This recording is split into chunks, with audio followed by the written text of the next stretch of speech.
Hi there, I'm super happy you could join me today, because today we're gonna take a look at some of the new, at least new for me, FPV hardware I got my hands on during the last month. We're gonna have some radios, we're gonna have some pretty interesting Express LRS compatible receivers, a drone, and something else. Let's begin with the radio. This is the WFly xt-xinte, and from the outside it looks like any other OpenTX radio.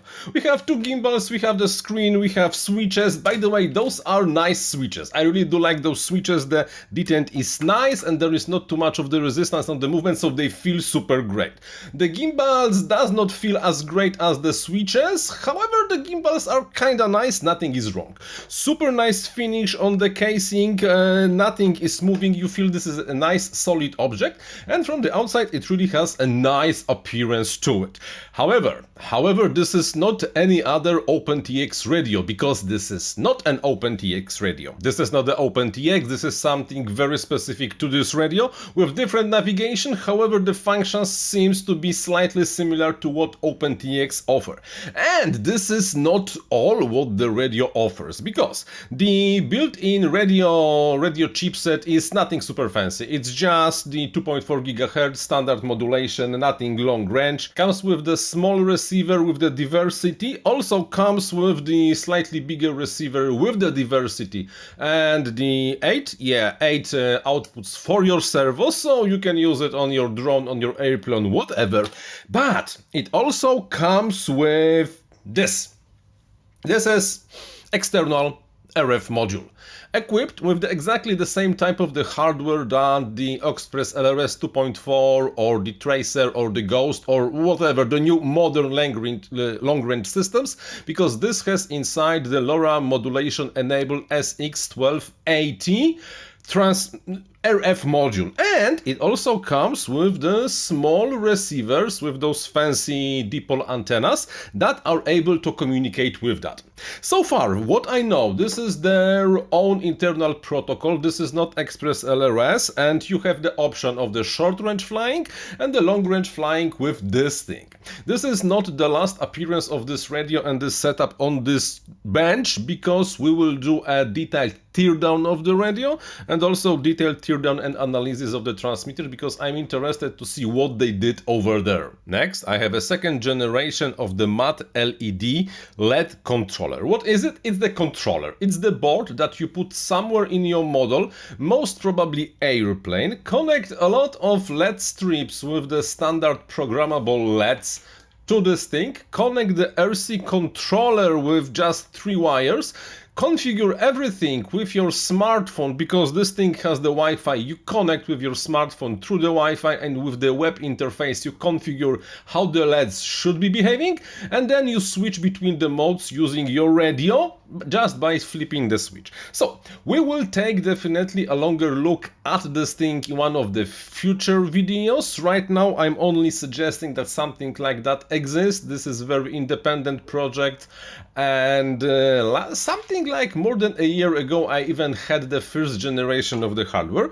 If we compare, so you see the hardware got bigger, but also most probably the hardware got maybe slightly more advanced. We will see with the detailed video about the new generation of the matte LED. Those little two boards you will just love, because what I have over here are two Express LRS compatible receivers, one with the small ceramic antenna over here and one with the diversity. Yes, this receiver has a diversity. We finally have the Express LRS compatible receivers with the diversity, not full antenna diversity, but still made by, guess who made those boards. And of course the boards were made by Matek. That means that the Matek is joining the Express LRS hype wagon, and sooner or later we might even see the transmitter from Matek. I would really like to see that. There will be separate video about those receivers, because I would like to have a detailed look under the microscope how they are built and how they compare to the cheaper options, because they are not cheap cheap receivers. However, when you just take a look at the quality of the board, it's just top-notch quality that usually Matek delivers, because they are just deliver usually the very good quality. So we will take a look in the separate video of how they are built, because especially this one is interesting thanks to built-in diversity. That's, however, not all I got from Matek, because on top of those receivers, Matek is starting to make also Express LRS and Crossfire compatible accessories. This, for example, is the Crossfire to PWM converter. You connect any Crossfire CRSF actually compatible receiver over here and you get 6 PWM outputs, because this thing just decodes the Crossfire protocol and is a PWM driver. So you can connect servos directly, almost directly, to the CRSF compatible receiver, Crossfire, Tracer or Express LRS, and fly without any flight controller. This is simple, this is nice, something that, for example, S-Bus to PWM converter, we had this for years. Now Matek joins the race with the Crossfire to PWM, but if you think this is interesting and this is cool, you have not seen this thing, because this thing is another beefed up version of the smaller hardware.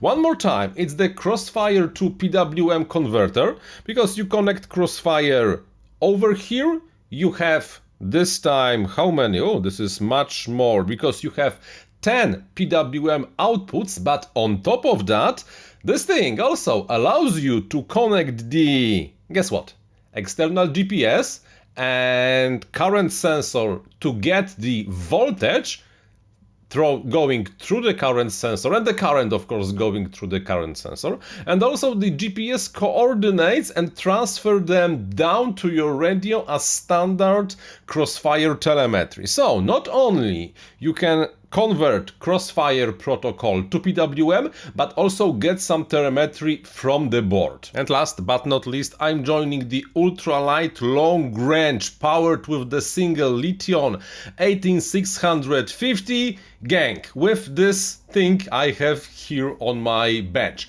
This is the Darwin 18650, yeah, kinda obvious drone. I have the intention to put to some of the endurance and see how fast and how stable in the air those things will be, and if indeed they are a good option, or well, really something that was popular some time ago and now it's really time to forget. My plan is to put one of those Matek's Express LRS receivers. They should fit over here just fine, and as soon as the weather allows, because right now still the weather over here is kinda nasty, put this thing into some distance and see if this will work or not really so much. And when I say that this is really the ultralight long range, I'm not kidding, because the whole drone without any LiPo weighs only 54 grams. If you smack a single battery on top of that, you go to, well, let's say slightly below 100 grams. And then when you add a single Express LRS receivers from Matek, you are only slightly above 100 grams. With something like that, you can fly almost everywhere without having to register, pass the exam or anything like that, because this is way below 250. The only interesting question is how stable in the air this thing is, because if I'm correct, then I'm afraid this will fly pretty nicely only in the super calm weather without absolutely no wind, but we will know later in the separate video on this topic. I'm Paweł Spychalski, thank you very much for watching and happy flying!